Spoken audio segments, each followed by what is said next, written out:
Welcome to Take 5, and thanks for joining me. A cemetery in Kitwe, Zambia has these words at the entrance. Where you are is where we once were. Where we are is where you shall be.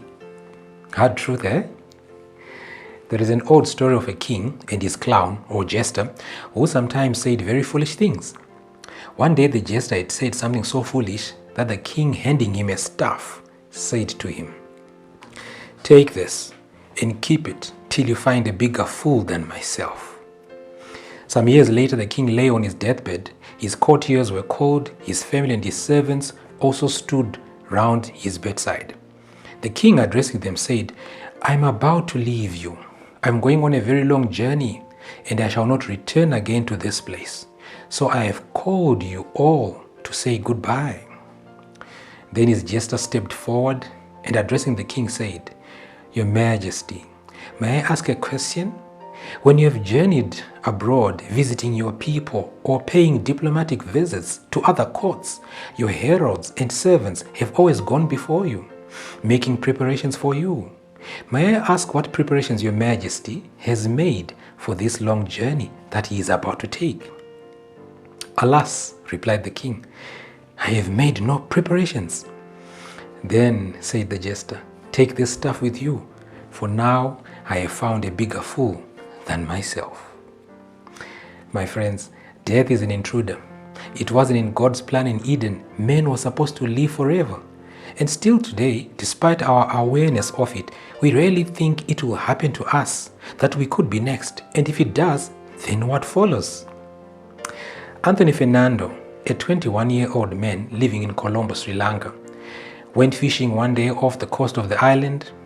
He had no idea he would never make it back alive. A forktail garfish jumped out of the water and cut him on the neck with its tail. He bled to death before a fellow fisherman could get him to a hospital. Lance Foster, a 23-year-old student at the University of Kansas, was studying at his desk one night. Foster became thirsty and decided to walk down the hallway to get something to drink. He put his money in the machine, but the drink didn't come out. When he rocked the vending machine back and forth to get the can of soda, it fell on top of him. He died from internal injuries shortly after. If you'd have told Ali Asghar Ahani he would be shot to death by a snake, he wouldn't have believed it. But it happened.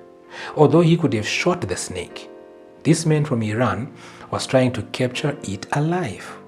When he pressed the butt of his shotgun behind its head, the snake coiled itself around the gun.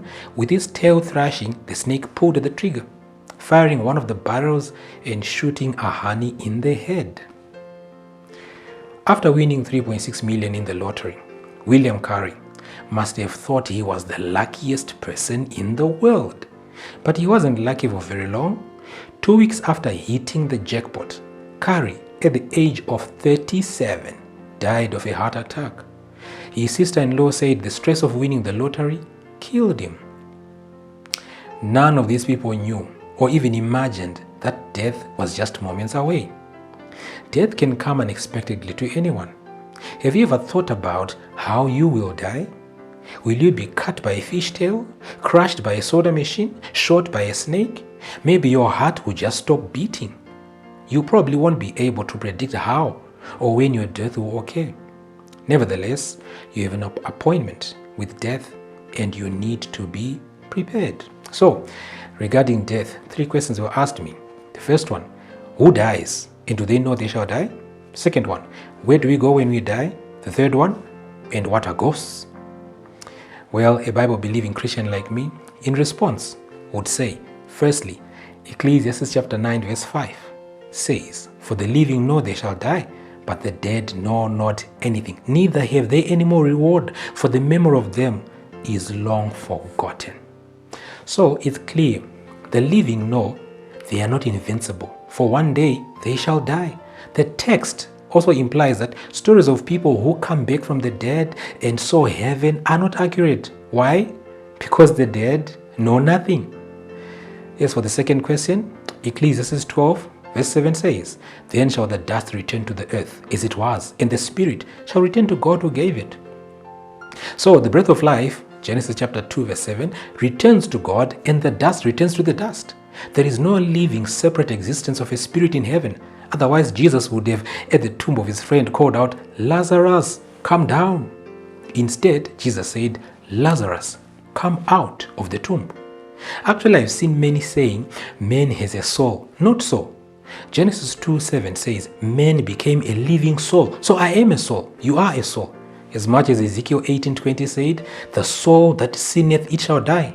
Of which, if you want to go Hebrew, the meaning for the word soul renders self, life, creature, person, living being, that which breathes, or being, a living being, the man himself, the person, the individual. Third question, what of ghosts? Well, Hebrews declared in chapter 9 verse 27 that the after-death process includes no option for a return to earth. Man is destined to die once, and after that, to face judgment. Once we die, there exists no possible pathway to return to the land of the living. This fact rules out the return of a dead person as a ghost to haunt a house or a place of their death, wherever. So after God explicitly warned against consulting the occultism and mediums in Deuteronomy chapter 18, King Saul now goes to the witch of Endor in 1 Samuel chapter 28, 4-25, and there sees the ghost of Samuel. So we can't say the Bible teaches about ghosts when we know Saul's behavior was in direct disobedience to the will of God. It is most probable that the person who appeared to Saul was not Samuel, but what the Bible refers to as a familiar spirit, meaning a demonic spirit who masqueraded as the then dead prophet Samuel. Job chapter 7, 9-10 says, "As the cloud disappears and vanishes away, so he who goes down to the grave does not come up. He shall never return to his house, nor shall his place know him anymore." So, there you have it. The dead know nothing. Neither do they go to heaven or roam on the earth. They just take a long sleep till Jesus raises them when all is made new. A little boy and his father were driving down a country road on a beautiful spring afternoon. Suddenly, out of nowhere, a bumblebee flew in the car window. Since the little boy was deathly allergic to bee stings, he became petrified. His father quickly reached out, grabbed the bee, squeezed it in his hand, and then released it. But as soon as he let it go, the young son became frantic once again because the bee buzzed by him. The father sensed his son's terror. Once again, he reached out his hand, but this time he pointed to his hand. There, stuck in his skin, was the stinger of the bee. "You see this?" asked the father. "You don't need to be afraid anymore. I have taken the sting for you." The Christian does not need to be afraid of death. Why? Because Christ has taken the sting out of death and sin. 1 Corinthians 15, 55-56 says, "O death, what is thy sting? O grave, where is thy victory? The sting of death is sin, and the strength of sin is the law." We need not fear death more than fearing being unprepared to die, but not living a life that is in line with God. Someone once said, "Plan as if you shall be on the earth for 1,000 years, but live as if you shall die the next day." Wise advice. We may have lost loved ones. Our prayer should be to meet them again on the resurrection morning. Take 5 is a show produced by the Chizipiti Church, a fountain of love, and is made possible by support from many partners. If you wish to follow more of our studies on these and many other subjects, please connect with us on the Chizipiti SDA Church on YouTube, Facebook, and Twitter. Like our platforms and share with us your comments. We also have our plug-in team ready to pray with you and encourage you through life's challenges. So please connect with us and would love to pray with you. We can't wait to hear from you. And remember, when life seems to drown you, just take a moment, take a break, and take 5 to reflect. Thank you for joining me today on Take 5. Can't wait to connect with you again next time. Keep the messages and the questions coming. Would love to hear from you. God bless you.